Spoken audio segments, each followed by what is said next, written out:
What's going on, guys? It's Greg here, aka NYPrepper. It is Monday, June 15th, 2026, and I have some breaking news to share with you guys. Right now it is 16:57 Eastern Time here in the United States, and we have some major breaking news coming in from California. So, a U.S. Air Force B-52 crashed shortly after takeoff at Edwards Air Force Base this morning at 11:20 a.m. Emergency crews responded to the scene with the situation ongoing, according to Edwards Air Force Base. Aerial footage shows a large smoldering burn mark on the land.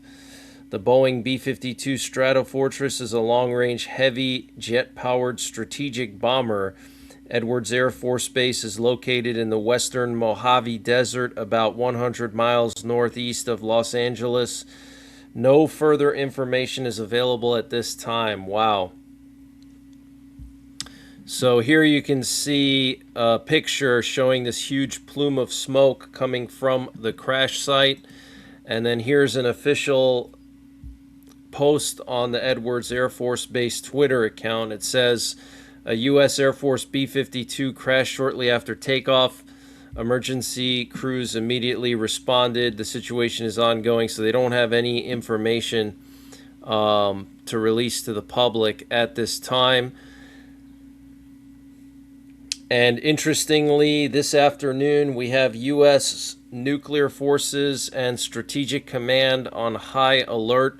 Trump did go to Europe today. He is in Geneva right now for the G7 meeting, which is actually going to be in France. But we currently have two nuke sniffers up in the air, a WC-135 Constant Phoenix, two of them up in the air right now, in addition to a presidential doomsday plane that flew from Offutt Air Base, the home of Strategic Command, to Washington, D.C., and we also have a nuclear war command and control plane airborne as well. So this could be precautions if something happens to Trump when he's in Europe. And speaking of Europe, it looks like this Friday a deal will be signed between the U.S. and Iran, a peace deal to end the war in Geneva. We'll have to wait and see if it actually happens, but we are hearing that Iran's Speaker of the Parliament and Foreign Minister will travel to Geneva on Friday to sign the Memorandum of Understanding in person with Vice President Vance. And we're also hearing that today Trump, Vance, and the Iranian Parliament Speaker electronically signed the Memorandum of Understanding, but they still have to sign it in person, and there's going to be some kind of a ceremony, and that's going to happen in Geneva, Switzerland. And what you're looking at here is a picture of a UNESCO World Heritage Site that was bombed by Russia last night in a massive attack on Ukraine involving hundreds of drones, as many as 500 drones and over 50 missiles, okay? And this is the Lavra Monastery in the capital of Ukraine. This is a massive pilgrimage site for Eastern Orthodox Christians. This is a Christian church. You can see the crosses here. Okay, so Russia bombing a Christian church in Ukraine last night. What a crazy time we're living in, guys, where churches are actively being bombed all across the world, in Ukraine, in the Middle East, everywhere. And Iran did call off their planned attack on Israel yesterday after Israel bombed Beirut. They targeted Hezbollah positions, but Israel said that if Iran does bomb them, then they will bomb Iran back. And the U.S. military has received orders to lift the blockade on the Strait of Hormuz on Friday if an agreement with Iran is signed in Geneva. Okay, so the blockade is still ongoing. And remember, this is just a memorandum of understanding. So they're still supposed to iron out the details within 30 to 60 days. And Iran is insisting that Lebanon be a part of this deal. But Israel is saying that they're not signing this deal. This is strictly between the U.S. and Iran. And Israel is not part of this deal. And if they need to strike Lebanon to take out Hezbollah, they will. Okay, so my guess is that we may not make it till Friday. I think that, or the peace deal may not make it to Friday. I think it's going to fall apart, but we'll have to wait and see. And Iran threatened not to implement the agreement until there is a complete withdrawal of Israeli forces from Lebanon and a release of $12 billion. Wow.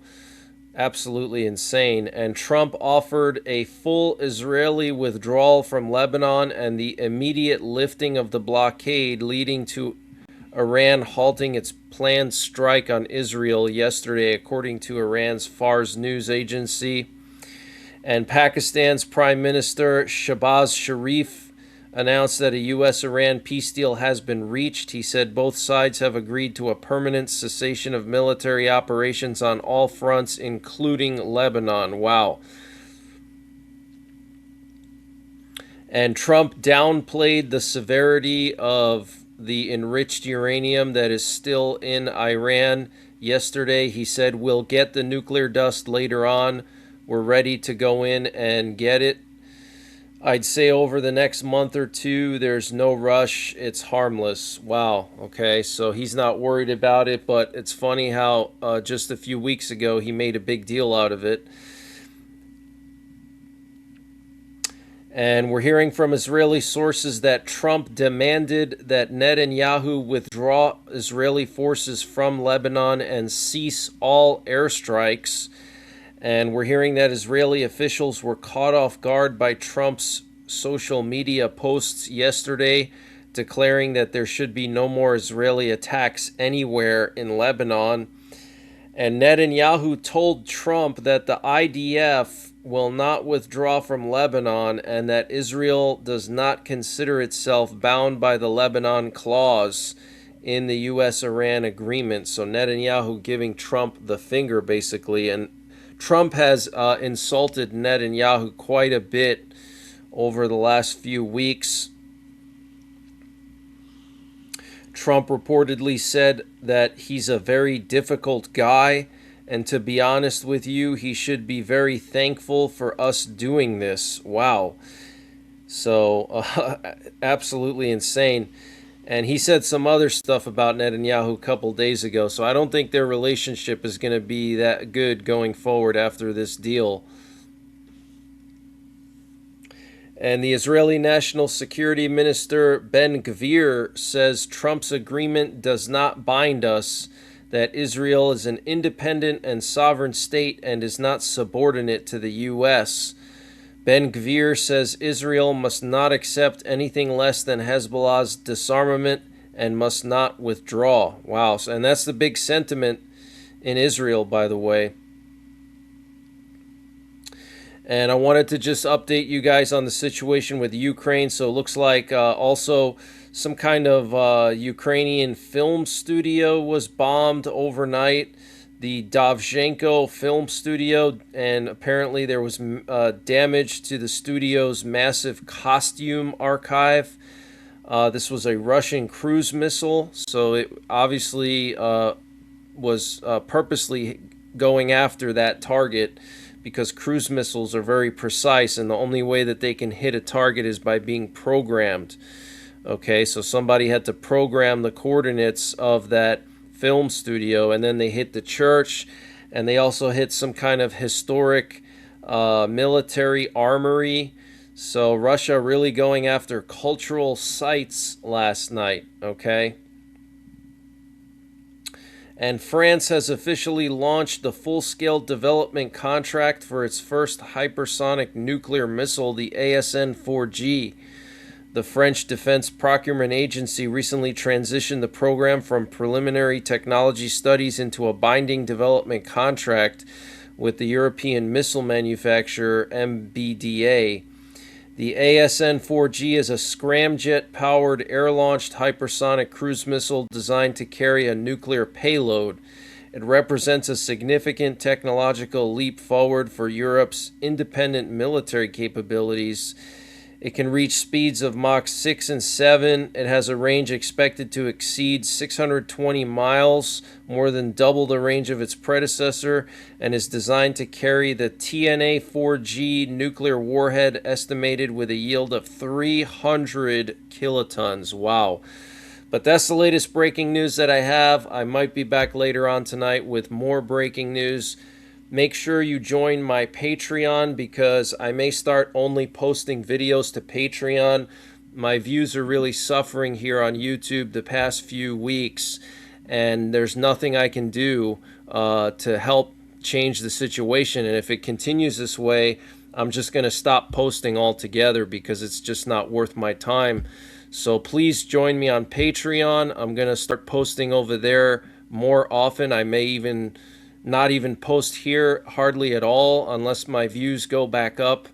But something is going on with YouTube. I notice a lot of creators are losing views across the board. Okay, but please consider joining my Patreon if you want to continue to see these types of videos. And until the next time, take care, God bless, and don't forget the 3 P's: prepare, practice, and persevere. And before I continue with the breaking news, I wanted to mention the sponsor for this update, which is Matt Hat Jerky. Guys, if you're a beef jerky lover like myself, you got to try Matt Hat Jerky. This is the best beef jerky I've ever had. I personally met the owner of this company at SHOT Show, and he's actually local to Pennsylvania.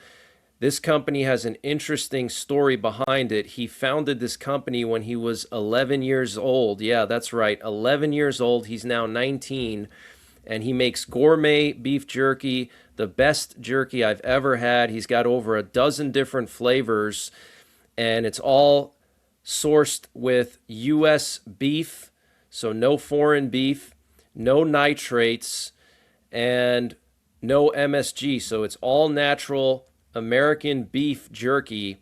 And if you use my promo code NYPrepper, you can get 15% off your entire order. And you got to go to matthatjerky.com.